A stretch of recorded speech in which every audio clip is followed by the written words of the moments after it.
des expériences de l'extérieur du pays, un peu plus tard après la pause café, qui vont venir de l'Italie, de l'Argentine et de la France. Donc un panorama assez large d'expériences, de cas vécus qui vont pouvoir orienter les discussions de cet après-midi dans les ateliers.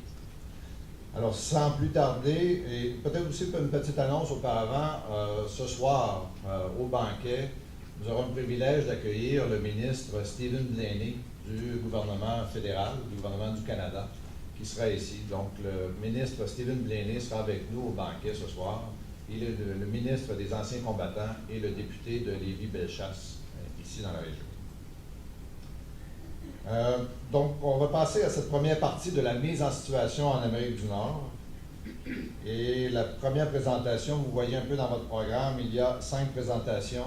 Évidemment, il y aura un peu la gestion du temps. La gestion du temps est toujours difficile. Une petite phrase peut-être à réfléchir pour ceux qui viendront au micro. Le temps est le bien le plus rare parce que c'est le seul bien qu'on ne puisse ni produire, ni donner, ni échanger, ni vendre. Mais il y a un animateur qui va vous le rappeler.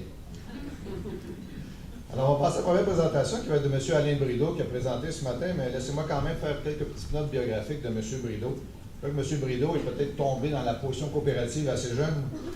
Et on va seulement mentionner quelques faits de sa carrière. Il a été cofondateur et président de la coopérative ouvrière de production agroforestière du Mont Mégantic de 1980 à 1985. Ça ne paraît pas, hein, mais c'était un bûcheron. Il a aussi une maîtrise en gestion et développement des coopératives de l'IRECUS de l'Université de Sherbrooke.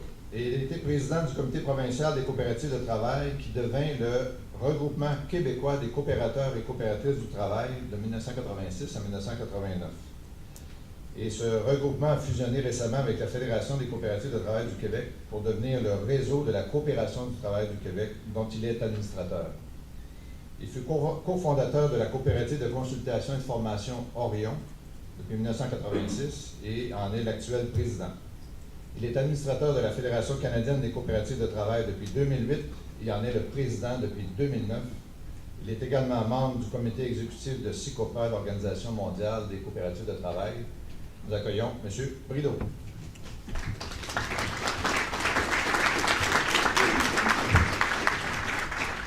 Je vais être bref, c'est juste finir de mettre la table et puis Carole a commencé à déjà donner l'idée de l'ampleur du mouvement qui s'en vient pour l'ensemble du Canada, les 200 000 entreprises qui vont arriver.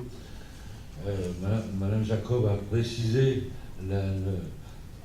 au Québec, a chiffré le problème de base, c'est le manque de repreneurs. Il faut bien comprendre qu'il n'y a jamais eu de problème de transmission d'entreprise dans les générations, dans les décennies précédentes. Ça se faisait naturellement, si on peut dire, transmission familiale ou transmission par des repreneurs individuels. Le phénomène est important.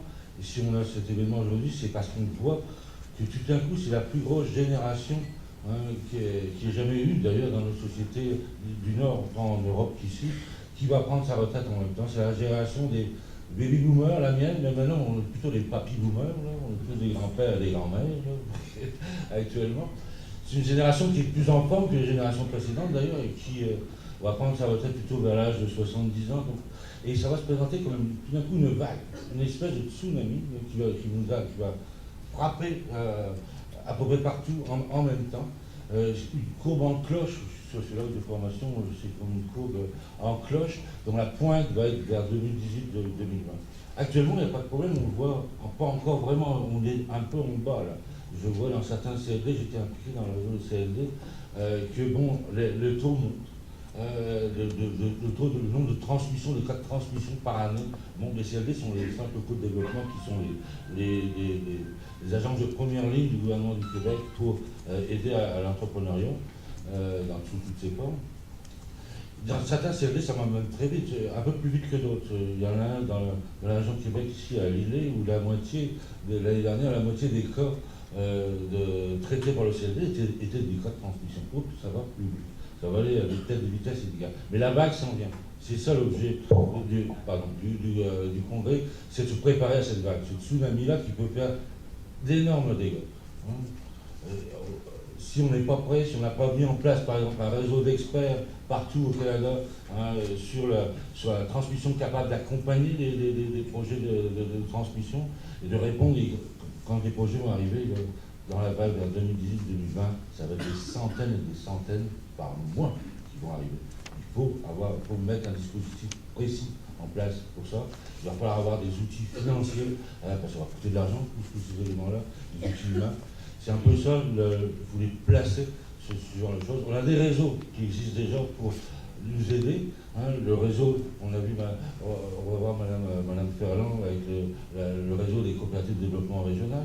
On a le réseau de la coopération du travail du Québec qui se spécialise aussi, qui se prépare pour ça, le réseau dont je suis administrateur, ma fédération au niveau canadien, on se prépare à ça, mais il va falloir vraiment collaborer ensemble, développer d'énormes partenariats. On va pas créer de nouvelles organisations pour 10 ans, 15 ans. On va falloir travailler avec tous les réseaux existants déjà, les SADC, les CLD, les RDE à l'extérieur du Québec.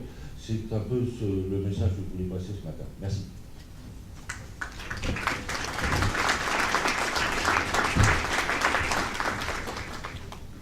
Merci, M. Brideau. Dans la partie de ce matin, dans les premiers conférenciers, nous allons garder une période de questions à la fin. Donc, il y a 5 conférenciers. Gardez vos questions et on prendra un temps à la fin. Et on va demander à chaque conférencier, rien que 5 conférenciers, et je vois que le stage en avant n'a pas été prévu pour ça. On va demander aux conférenciers de retourner peut-être ici à la table principale et à la fin des différentes présentations, on prendra des questions de la salle. Il y aura des micros un peu partout. Donc, on va passer à une autre présentation de Mme Francine Ferland. Francine Ferland est présidente de la Fédération des coopératives de développement régional du Québec depuis décembre 2009, ainsi que de la Coopérative de développement régional Québec-Appalaches, donc la région ici, depuis 2005.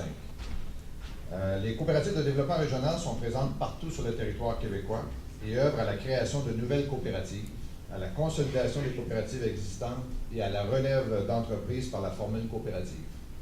Mme Ferland siège également au conseil d'administration du Conseil québécois de la coopération et de la mutualité, de même qu'à celui de Capitale régionale et coopérative Desjardins. Elle a été la première femme à siéger au conseil d'administration de la Coop fédérée, c'est-à-dire la Fédération des coopératives agricoles du Québec, de 1998 à 2006, et à celui d'Unicoop, coopérative agricole, de 1990 à 2004. Alors, souhaitons la bienvenue à Mme Francine Ferland.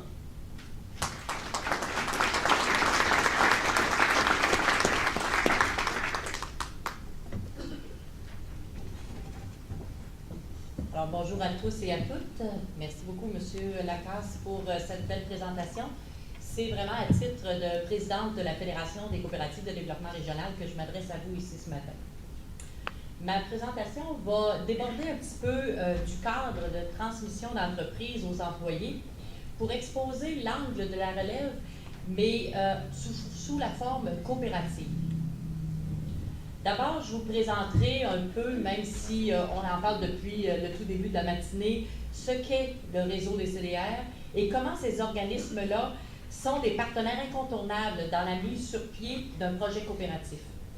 Ensuite, j'aborderai la problématique de la relève d'entreprise et des solutions coopératives avant de vous illustrer brièvement 3 projets de relève entrepreneuriale en formule coopérative qui ont été accompagnés par les CDR dans les dernières années.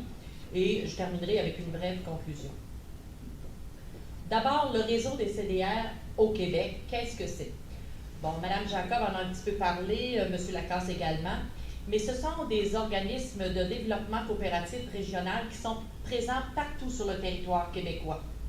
Mme Jacob l'a mentionné, il y a 11 CDR au Québec, mais c'est parce qu'il y en a 5 qui couvrent une seule région et 6, dont celle que je préside, qui couvre 2 régions. Celle que je préside couvre la région de Capitale-Nationale et de Chaudière-Appalaches. Donc, partout au Québec, le territoire est couvert par une CDR. Elles sont implantées depuis plus de 30 ans au Québec, donc ce n'est pas des acteurs qui viennent de naître, mais ce sont des acteurs extrêmement importants au niveau du développement économique dans les régions. Elles sont regroupées au sein de la Fédération des CDR depuis 1998. En 2010-2011, elles comptaient plus de 1200 coopératives et organismes membres. Cette représentativité est d'ailleurs l'une des forces des CDR. Cet ancrage territorial leur permet de connaître le pouls et les enjeux de leur milieu. L'an dernier, les activités des CDR leur ont permis de générer un revenu consolidé de 6 200 000 $. Alors, c'est important quand même. Et elles ont accompagné dans les 5 dernières années la création de plus de 550 coopératives et ont contribué au maintien ou à la création de plus de 2000 emplois. Et avec un taux de survie, comme on l'a mentionné tout à l'heure, 2 fois supérieur à l'entreprise privée. Alors, c'est pas rien, quand une coopérative naît, c'est important dans les milieux. Leur mandat se définit en 3 rôles distincts. D'abord, la promotion de la formule coopérative auprès de la population en général et la concertation des coopératives en région afin de leur faciliter le réseautage. Deuxièmement, et c'est vraiment le cœur des activités des CDR, c'est l'accompagnement des groupes promoteurs vers la création de nouvelles coopératives. Elles contribuent d'ailleurs, comme on l'a dit tout à l'heure, à la naissance d'une centaine de coopératives chaque année. Et en troisième lieu, le suivi et l'accompagnement des coopératives existantes pour toutes sortes de choses, des problématiques particulières et ponctuelles, ou ça peut être aussi de la formation ou des projets de développement, par exemple, dans les coopératives déjà existantes. Les CDR représentent la référence en création et en développement d'entreprises coopératives au Québec. Ils sont les experts qui peuvent accompagner les groupes promoteurs du début jusqu'à la mise en opération de leurs projets coopératifs. Alors maintenant que vous connaissez un petit peu mieux ce que c'est que le réseau des CDR, revenons sur les enjeux et les défis de la relève d'entreprise. Madame Jacob l'a mentionné tout à l'heure, une enquête effectuée par le ministère du Développement économique, de l'Innovation et de l'Exportation a révélé que 55 000 PME vont céder leur entreprise d'ici 2018 au Québec. Au Canada, je n'ai pas le nombre, mais ça doit être impressionnant.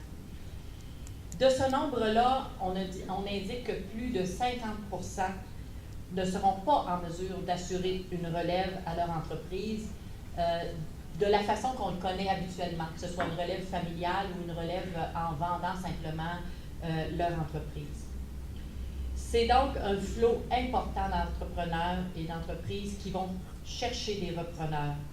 C'est un raz-de-marée, un tsunami, une vague, appelons-le comme on veut, mais ce déficit entrepreneurial-là, il est extrêmement important.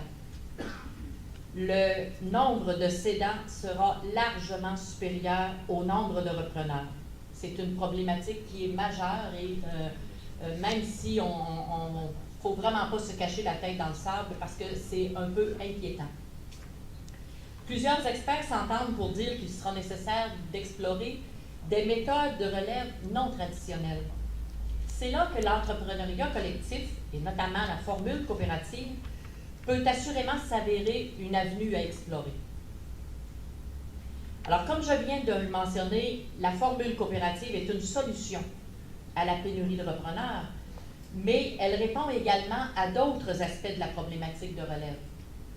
Individuellement, la majorité des repreneurs n'ont pas la capacité, ils n'ont plus la capacité d'acheter une PME. Par contre, en regroupant les employés, la solution coopérative devient une alternative intéressante pour un rachat collectif de l'entreprise. De plus, la solution coop permet le transfert graduel des connaissances, tant au niveau du management que des opérations. Le cédant effectue le transfert des pouvoirs jusqu'à la passation complète aux ressources qui, souvent, sont déjà dans l'entreprise. Elle améliore la rétention et la responsabilisation des employés. On l'a dit tout à l'heure, les employés deviennent membres de la coopérative, donc copropriétaires de l'entreprise. Alors, de ce fait, ils sont plus intéressés à la réussite. Ils sont moins nonchalants par rapport aux résultats de l'entreprise. Donc, et ça permet également de maintenir et de conserver la main-d'œuvre qualifiée, qui est si importante dans des secteurs d'activité comme les technologies de l'information et des communications, par exemple, les entreprises de services ou manufacturières à valeur ajoutée, où la rétention du personnel devient un enjeu majeur. Et finalement, la solution coopérative bonifie le patrimoine entrepreneurial québécois en maintenant la propriété des entreprises au Québec. La formule coopérative peut prendre différentes formes. Bon, d'abord, il y a la coopérative de travail qui, elle, permet de transférer l'entière propriété à ses employés.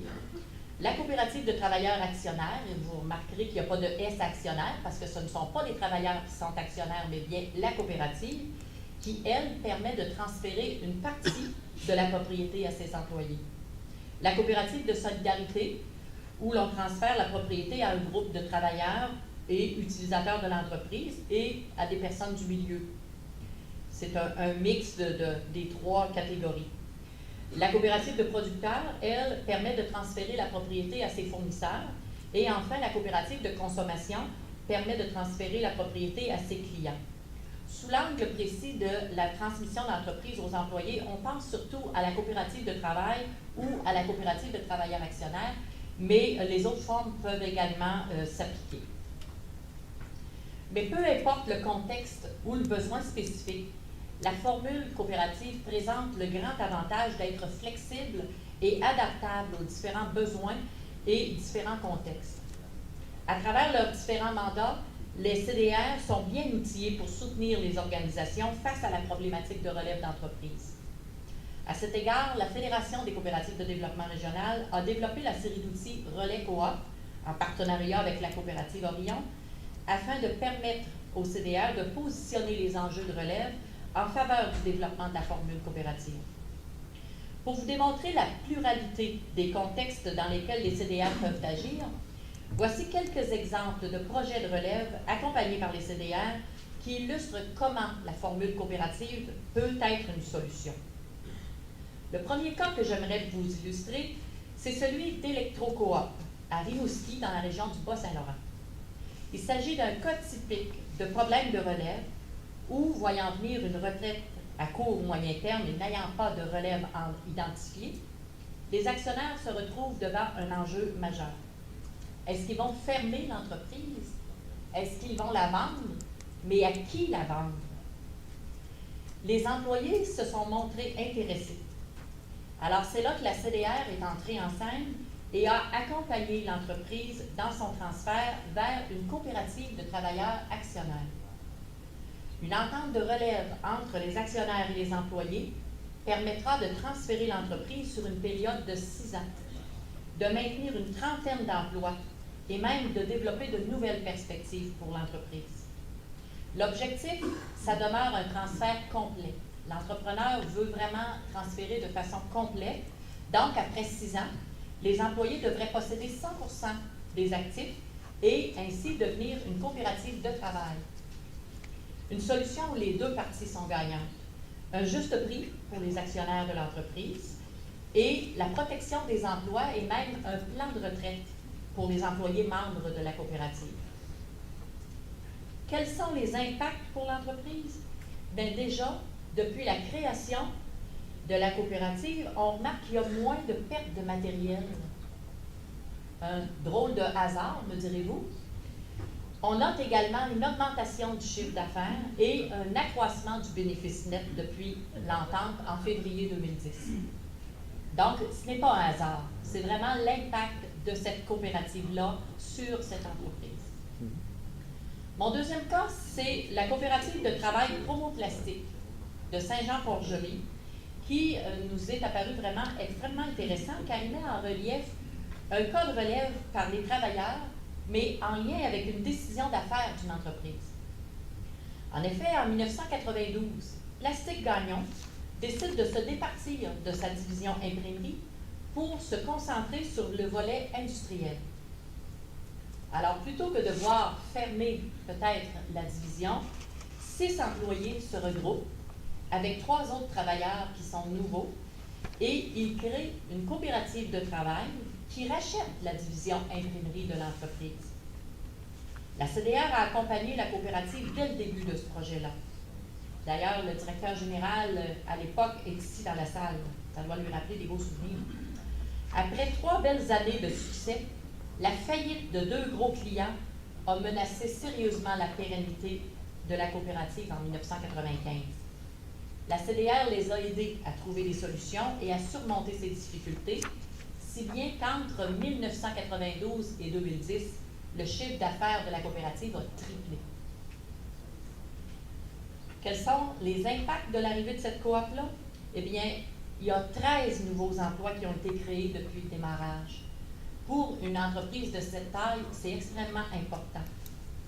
Sans la mise sur pied de cette coopérative-là, on peut penser que Plastique Gagnon aurait peut-être trouvé son acheteur ailleurs que dans la région Chaudière-Appalaches, peut-être même ailleurs qu'au Québec. Au lieu des emplois perdus, on parle aujourd'hui de création d'emplois. De plus, ce sont probablement les seuls emplois typiquement féminins dans le domaine industriel dans la région. Et le succès de cette coopérative-là est reconnu régionalement, mais aussi partout au Québec et même ailleurs. Et pour mentionner seulement un petit détail, les effigies du bonhomme carnaval que tout le monde a sûrement porté à un moment ou à un autre, et les macarons clignotants du Festival d'été de Québec qui sont produits à je ne sais pas combien de milliers d'exemplaires, font partie des nombreux produits que cette coop-là fabrique. Mon dernier exemple, c'est la coop du coin, à Sainte-Adelphe, en Mauricie. Ce petit village-là compte environ 1000 habitants, avec un revenu familial moyen de 39 000 à peu près. Le village a entamé un long déclin à partir du début des années 1990. Plusieurs magasins ont fermé, magasins de meubles, de vêtements, les 2 restaurants. Quand la quincaillerie a annoncé sa fermeture en 2007, les habitants se sont demandé quand est-ce que le dépanneur, qui était la seule épicerie restante dans le village, allait à son tour mettre la clé dans la porte. Parce qu'il n'y avait pas de relève qui était au rendez-vous. C'est alors qu'un groupe de citoyens s'est mobilisé pour trouver une solution à ce déclin. Un comité de développement local a été mis sur pied. Grâce à plusieurs acteurs, dont la CDR et la coop agricole, le projet de coopérative de solidarité a vu le jour, réunissant sous le même toit épicerie, station-service, quincaillerie, comptoir et socle, club vidéo et plusieurs autres petits services. La population s'est vraiment mobilisée pour ce projet-là parce qu'environ 70% des familles, imaginez, sont devenues membres de la coopérative et ont cotisé pour leur part sociale de 250 $. Alors, quand on connaît le revenu familial moyen assez bas, je pense que c'était important, cette mobilisation-là. Quels sont les impacts de cette coopérative-là dans son milieu? Eh bien, le déclin, le miracle s'est produit, le déclin s'est arrêté. Une redynamisation du village s'est opérée par la présence de ces services de proximité. Il y a eu la création de plusieurs emplois directs et indirects. Le sentiment de fierté, vous devriez voir ça, des gens a eu un effet vivifiant sur l'ensemble de la population. Parce que quand une population est en déclin, puis qu'il y a comme une espèce de climat terne qui s'établit, mais avec l'arrivée de cette coop-là, le climat a complètement changé. Et la présence de la coopérative de services de proximité a favorisé l'attraction de nouvelles familles au village. Alors, les impacts sont majeurs. Alors, comme vous pouvez le constater, les projets de relève accompagnés par les CDR peuvent prendre plusieurs formes. Les impacts, par contre, de ces projets-là auprès des employés ou des communautés sont extrêmement importants. Grâce à leur offre de services, les CDR peuvent soutenir les coopératives, peu importe leur stade de développement. Des services de technique au démarrage, tels que la demande de charte, par exemple, la rédaction des règlements, l'admissibilité au RIC pour faire les demandes et expliquer tout ça, l'Assemblée générale d'organisation, le suivi des opérations pour toute la première année et plusieurs autres, jusqu'aux services de suivi et d'accompagnement également, comme de faire des bilans de conformité juridique ou associative, le support à la vie associative entrepreneuriale, des formations, etc., une fois que la coopérative est en opération. En conclusion, on le sait, on va le répéter plusieurs fois dans les jours du Congrès, la relève d'entreprise, c'est un enjeu de société extrêmement important et on doit tous se sentir interpellés. Dans une optique de diversité entrepreneuriale, on est convaincu que la place de la formule coopérative elle est incontestable. Pour favoriser son rayonnement, il existe au Québec des organisations de développement économique dédiées au modèle coopératif qui s'avèrent une ressource significative dans la mise sur pied de votre projet de relève. CDR, Coopérative de développement régional. Maintenant, vous allez toujours reconnaître le petit logo parce que c'est le nôtre, parce que ces experts sont partout sur le territoire du Québec. Ils sont disponibles pour vous, alors n'hésitez pas à les contacter. Merci beaucoup.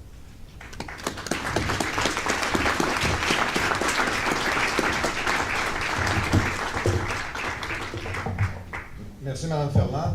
De très beaux exemples, hein, d'excellents exemples, et certains d'entre eux feront partie des études de cas dans les ateliers de cet après-midi et de demain.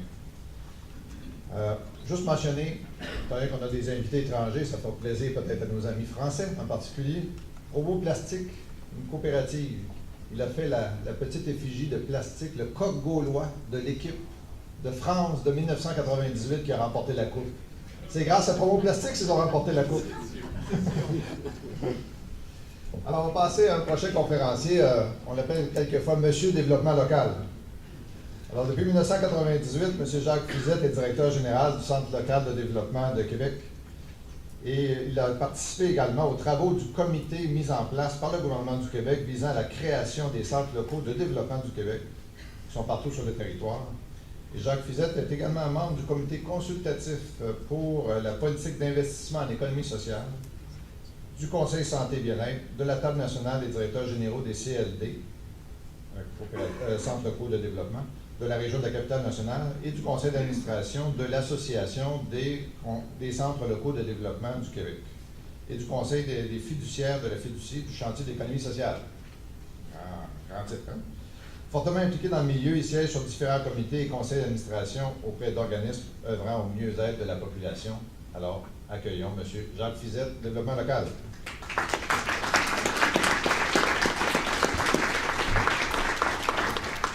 Merci, M. Lacasse, de la présentation. Je suis impressionné, finalement, pour être invité par le réseau des coopératives de travailleurs du Québec à faire cette présentation devant des gens qui viennent de partout pour vous faire connaître un réseau qui est nouveau au Québec. Ma présentation va suivre. Ça s'en vient. Elle s'en vient, voilà. Je dis qu'il est nouveau parce que 98, c'est quand même jeune dans ma vie à moi. Donc, le réseau des centres locaux de développement, j'ai préféré vous faire une petite historique pour arriver à la fin de ma présentation exactement à l'histoire sur laquelle Mme Ferland nous a un peu amenés. Parce que je veux vous montrer comment ce réseau-là qui a été mis en place au Québec a été mis en place finalement pour rejoindre une préoccupation qui part du milieu local pour arriver exactement au même endroit que celui qui nous préoccupe dans ce colloque-là. D'abord... Jacques, peut-être donner le nom, le titre, parce qu'il y a un petit problème là, de retrouver ta présentation. Réseau de soutien pour l'économie sociale au Québec, CLD.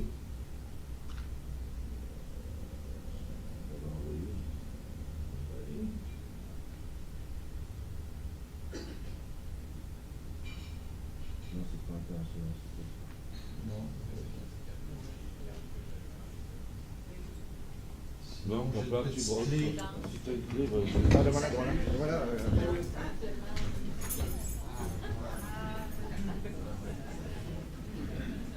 Il y a toujours des petits pépins comme ça. Oui, il y a eu. Désolé. Ça va me permettre de faire un petit historique avant que cette première présentation. Il te reste 2 minutes. C'est probablement celle de gauche, je pense. J'espère que c'est la bonne parce qu'il y avait 2 versions là-dessus. Voilà, on y est.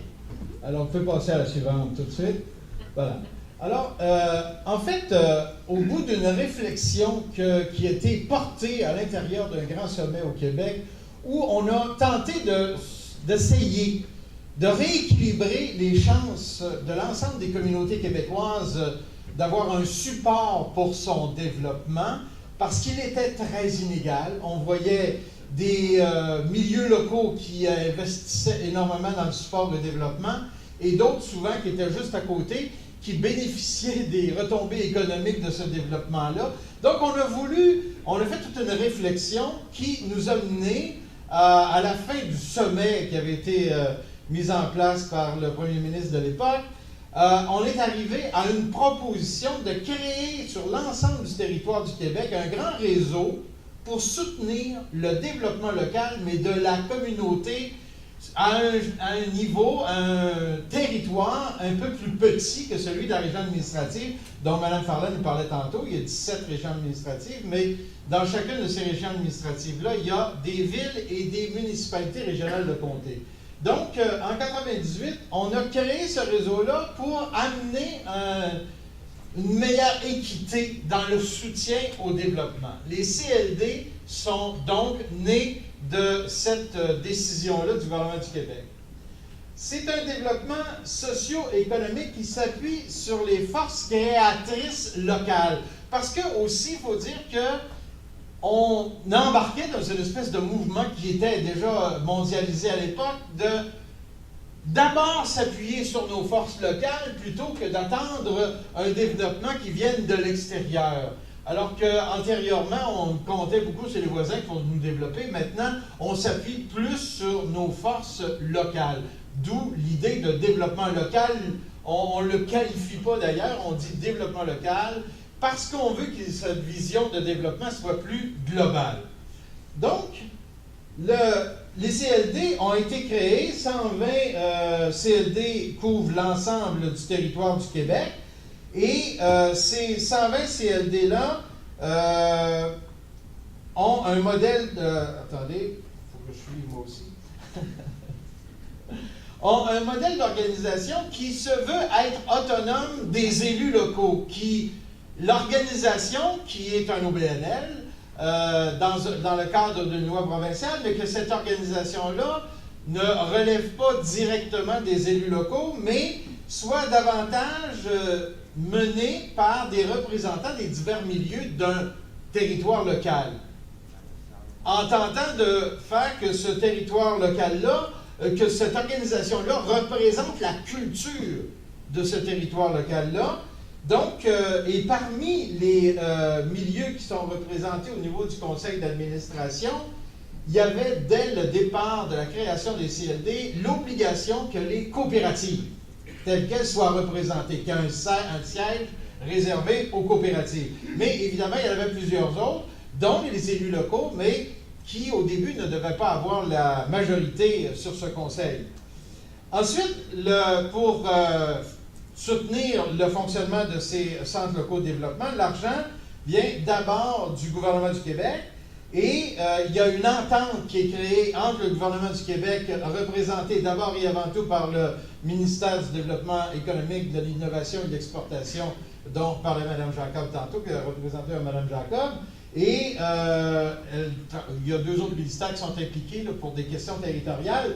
Ce gouvernement fait donc une entente avec les MRC et villes, dans lesquelles il y a un premier transfert d'argent vers le territoire municipal, et le territoire municipal ajoute son argent local en créant une nouvelle entente avec son CLD local, dans lequel il y a des attentes plus spécifiques, parce que l'idée, dans le fond, c'est que chaque centre local de développement est différent, essayant davantage de coller aux enjeux et à la culture de son territoire local. Donc, il y a des mandats spécifiques aussi qui sont donnés par les municipalités. Maintenant, la façon dont travaillent les CLD, d'abord, le premier rôle que le CLD a à faire, le premier travail qu'il a à faire, c'est de se donner un plan pour le développement de l'économie et de l'emploi de son territoire. Et ce plan-là doit être fait à partir d'une vision globale du développement, une vision où on essaie d'intégrer, évidemment au début on parlait beaucoup d'intégrer l'économique et le social, c'est ajouter l'environnement parce que vous reconnaissez maintenant le chapeau développement durable que l'on essaie d'implanter dans nos organisations. Et en fait, le levier, l'outil de travail du CLD pour faire ce développement local-là, c'est l'entrepreneuriat.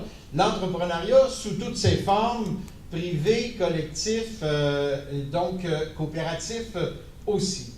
C'est ce travail qui va, à chaque fois, sur une période qui était au début de 3 ans, mais on reconnaît aujourd'hui que la majorité des CLD s'en vont plutôt vers un plan de 5 ans. Donc, il va y avoir rétroaction pour qu'on refasse et qu'on réactualise ce plan d'action-là pour le cycle suivant, à partir précisément des forces entrepreneuriales qu'il y a sur le territoire, qu'on aura donc mobilisées.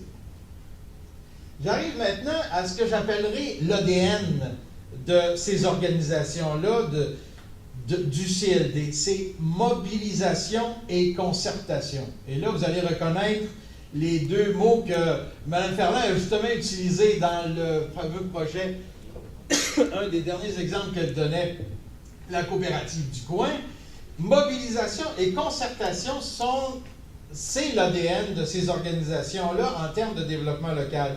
C'est pour ça que la majorité des CLD ont des ententes, ils ont tous des ententes avec des intervenants locaux, et une majorité ont des ententes avec leur CDR, précisément parce que il est incontournable que dans du développement local, quand on utilise cet outil entrepreneurial, on va évidemment avoir des projets individuels dans lesquels le CLD va reconnaître l'intérêt pour son plan de travail et qu'il va accompagner, appuyer autant professionnellement que financièrement, mais aussi